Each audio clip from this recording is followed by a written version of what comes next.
تو اب مسئلہ یہی ہے کہ نہ آپ نے آئسولیٹ ہونا ہے، میں نے نہ اپنی پوری جو یعنی کہنا چاہیے کہ اپنی پورا قلبی تعلق ایک ایسے انسان سے جس کو آقا نامحرم کہہ رہے ہیں اس سے استوار کر لینا، ٹھیک ہے. مولا کہہ رہے ہیں احمق اور جھوٹے کو دوست نہ بناؤ، ٹھیک ہے.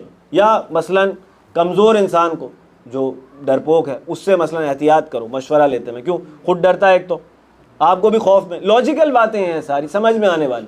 پھر ایک حدیث میں مولا فرماتے ہیں وہ جو تمہارے اپنے نفس کے خلاف جد و جہد میں، پہنچ رہی ہے بات، تمہارے اپنے نفس کے خلاف جد و جہد میں جو تمہارا مددگار نہ ہو اسے دوست نہ بناؤ.